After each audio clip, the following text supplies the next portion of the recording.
Hey everybody, welcome to Grumpy Acres. G wanted me to get on and talk to you guys a little bit about Homestead Weekend and what we did on the girls' side. So we always try to figure out how many people we have coming and then sit down together and decide, okay, how many people will be working on this project. So, okay, we have 5 people that you need, 5, 6 people on that project. So why don't I come up with some other projects that we can do? And I can get the women to do that job. So I figured what we would do. I've had trees sitting in a bucket, fruit trees that came in soaking that I kept trying to get in the ground, but it kept raining. It rained all week. We weren't even sure if we were going to have dry weather for Saturday. So the girls very generously, I messaged everyone and put it out there, hey, please bring your shovels, because putting up the greenhouse, we broke 4 shovels. And I said, so please bring a shovel, please bring garden tools. And I knew first I needed to get the trees down in the ground. So I had 100 of those or so, maybe a little less, between 75 and 100 that I needed to get down in the ground. Apple trees, pear trees, I had 5-in-1s, I had some plum trees, peach trees, almond trees, and just a variety of stuff.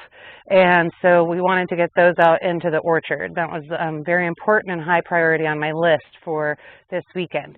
So the girls brought their shovels. We got all that done. With as many of us as there were, excuse me, we were actually able to knock all of that out. And it took us about 2 hours. If I had to do that by myself, it would have taken me probably about 2 days or more, all day, throughout, because we weren't using an auger. We were just using the shovel. Our auger is down right now.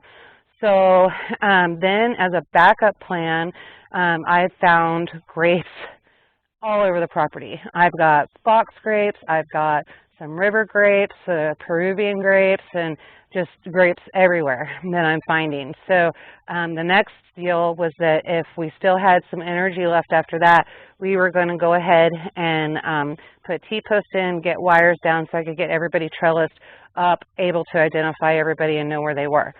We didn't get to that, but that's okay. The heat started getting to everybody and dropping a few people.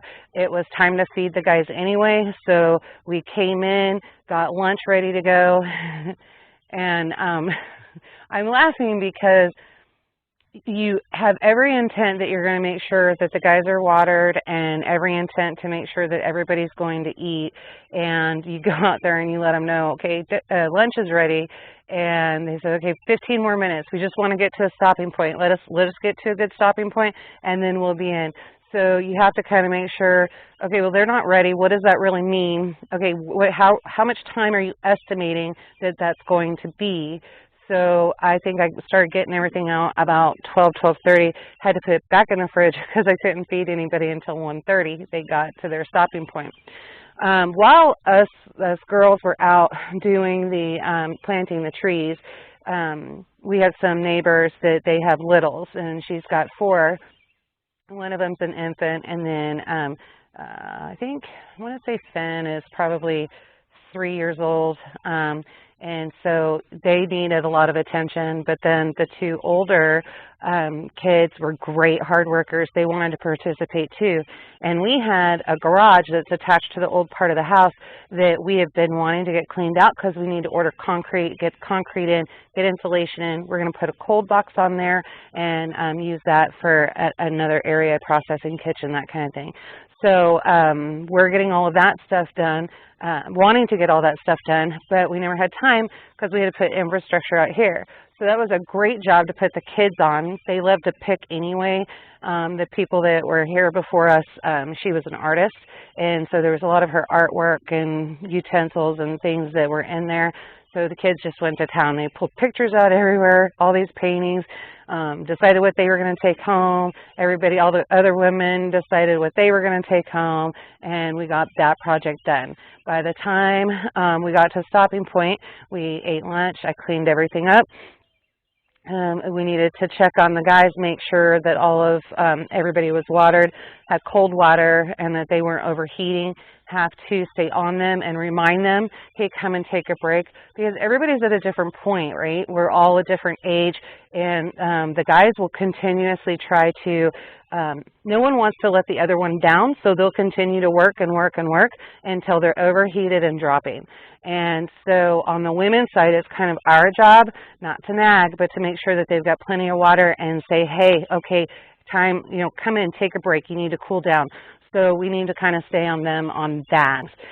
So that all got finished and got done. By the time we were finished with all of that stuff, it was time to start making dinner. So I'm not sure. One of the girls started getting a little sick. She had a migraine coming on, and as I'm telling you, it was hot. It was seriously hot and humid and just not very comfortable.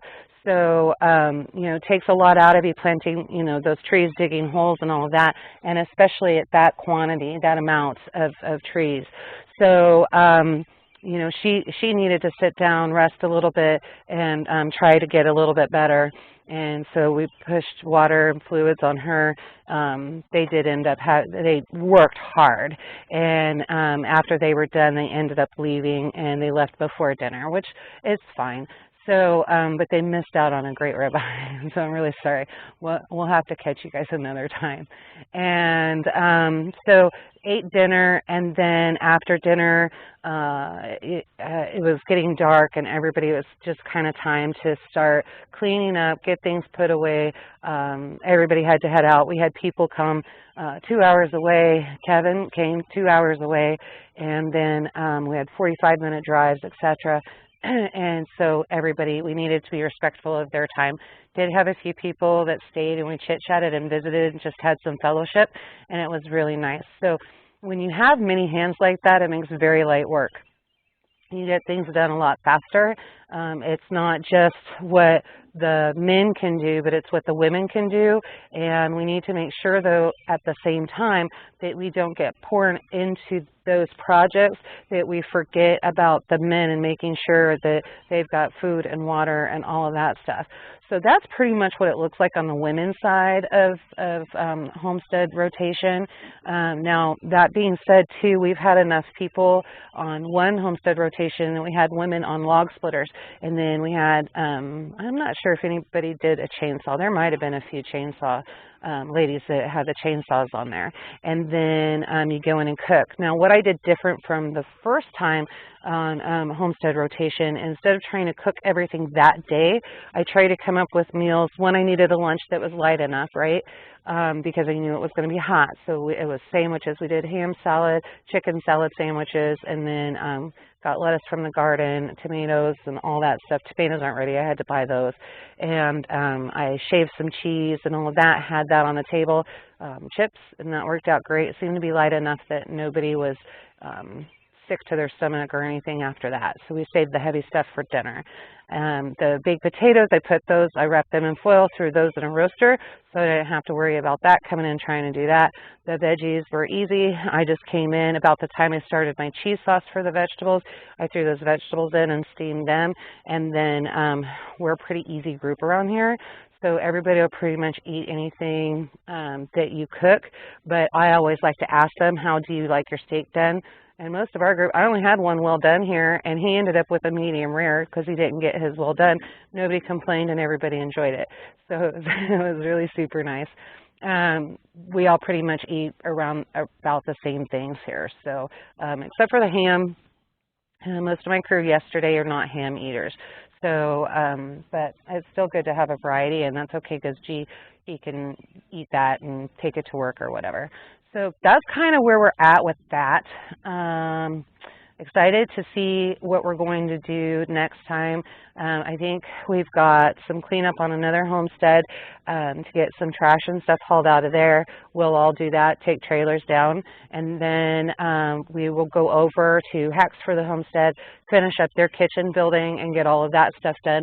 So we're waiting for them to call that workday, and then we still have stuff that we need to get out and Pleasant Hill, trying to get that stuff out before gas prices just go through the roof, and we're just going to load trailers and trucks up make one felt swoop, grab everything and get it all out of there so we don't have to mess with it anymore.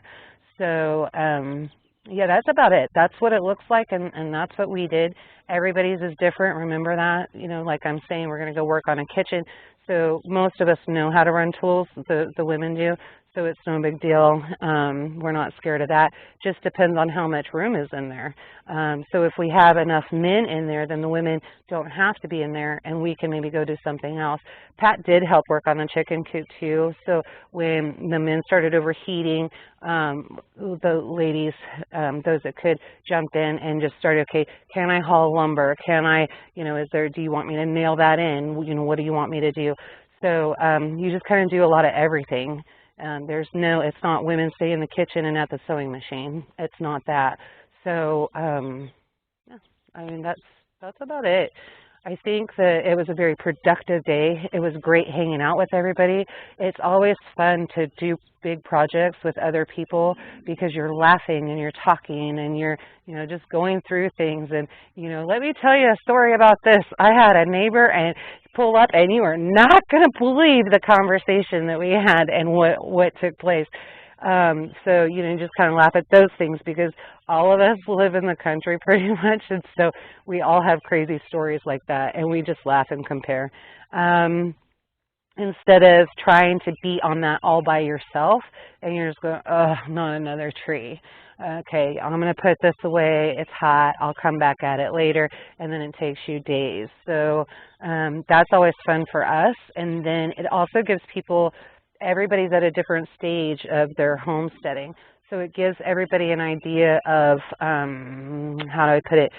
Okay, so when I get to this level of homesteading, this is what that's going to look like. What a great experience. I'm not really a builder, and now I get to learn how to build. Okay, so the trees go in. Almond trees are the sacrificial trees, so those go in this place. And this is what the zones look like. So you're zone 1, and now we're going to go to zone 2 because we want to be able to take care of the orchard. We want all of that fruit and everything that's out of there. Almond trees are going to go over to zone 3. We can still, well, probably zone 2.5. We can still see them, but we know where the deer run up that lane, and so those will not get bone sauce, those almond trees. So they'll be caged. We're going to cross our fingers and hope for the best and know that those are, you know, they may get taken out. So there was that. So everybody got to learn some of that and kind of see why and what we did. We had some other people that were new and hadn't been out here. So I got to show them a little bit of what we were doing, so what the air layering looked like and what what the grape vineyard, what it should look like and why we need to run things a certain way and how tall we need to get it and how far we need to put it. So like, for example, I think it's the river grape. The river grape actually goes 50 to 60 feet long. So when we run T-posts, we'll need to put those in every 6 feet and make sure that I put 10 in, and I'll run wire that goes across. So we had those kind of conversations and then looked at a few other things, and it was a lot of fun. It was absolutely a lot of fun, but we always have a good time doing that. We're constantly, you know, super tired and exhausted, and it takes some time to recover from that when you're working that hard, because when you're having fun, you don't realize how hard you're working. And so, gosh, by the time Patty and Darren left, Darren and I just kind of looked at each other, and we sat down thinking that we were going to have a conversation, and finally Darren looked at me and he says, I don't think I can stay awake any longer. I need to go to bed. And I said, well, I need to check out the YouTube videos. Let me see what's happening on the girls collaboration.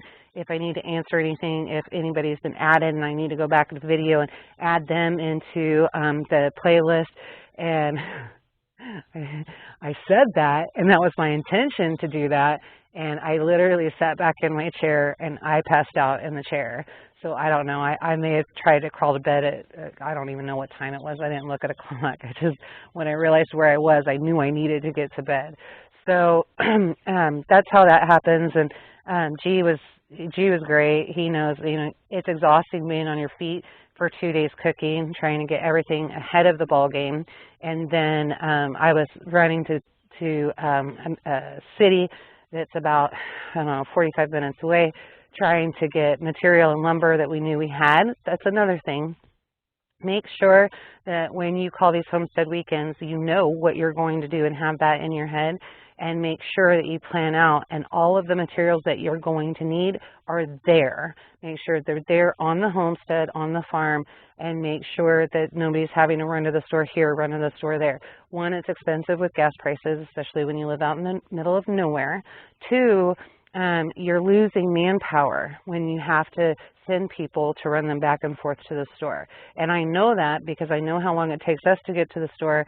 And when Darren and Garen are working together, Patty and I usually have to run to the store to go get stuff. So then Patty and I cannot work on something else. So, you know, that's just kind of the way that is. So keep that in mind. You never want to lose that manpower. Make sure that, you know, you have everything on your list. Check it once, check it twice, because when I brought everything back from Menards, that I thought that we had everything, and Garen went through it and he said, this is the wrong plywood. And so I said, darn it, I knew it didn't look right. But I was so busy trying to make sure we had the right amount of siding and having, you know, all the OSB board and all of this stuff, it didn't even hit me that it wasn't in there. Luckily, Kevin has to come through there anyway, so he was able to pick up what we were missing. So I had him get us a shovel and then the plywood, and there may have been something. Oh yeah, I got the wrong self-tapping screws, so he had to pick up some of those. So anyway, that's what that looks like. We just try to make sure. So check it once, check it twice, make sure you have everything that you need, make sure you have a backup plan in case there's something that you forgot, and make sure that you keep everybody busy and use them to your full capacity, so that a lot of people aren't just sitting around doing nothing. Because if a lot of people are sitting around doing nothing, that's work that you're going to have to do later. And it may be better just to move on to another project, finish one, move on to another project, etc. So put the kids to work. They did an excellent job. Like I said, clearing out that room, now it's game on. We can get a wall out, we can get everything set up. So that's it. We accomplished all of that within, I don't know, man, I think I heard G say something about 8 hours or something like that. So not bad at all. So it was pretty good. So yeah, key for me was I should have had more ice cold water on hand, and I should have had more ice on hand. But I also didn't know that it was going to be a bajillion degrees either that day. So it's just, the Midwest is also back and forth. You know, it's 40 degrees one day and then 95 degrees the next day. So I don't know. Anyway, that's about it for here. That's what we did. That's what that looked like. I would go around and show you the trees. They just look like twigs with pink flags on them. So, and just know they're all over. And it's to the point now with information that we're getting on supply and demand of fruit trees. It's to the point now that I think we're just going to turn all of that back into an orchard back there. We've got the blackberries back there. There's already fruit trees back there, and we're just going to do the whole orchard up and down there, I think. I just think that makes more sense, especially with the signs of things that are coming. When you have to fight over the last peach tree in a greenhouse, for crying out loud, that should have already had your name on it and you pre-ordered, this should not be happening. So we'll do some more air layering, get some clips out, trim these trees back, and have some nice first, second year trees next year, and maybe transplant some of those and be able to supply some of our circle and homesteading buddies with more trees for them. So that's the way we're going to do it, and that's the way it's planned. So anyway, guys, all right, I won't bore you anymore. I just feel like I'm just blabbing, and that's kind of how we do it. You do it the way that you need to do it, and have fun with it. It's a blast just to hang out with everybody, and yeah, that's about it. So all right, guys, until next time, go live a life done free.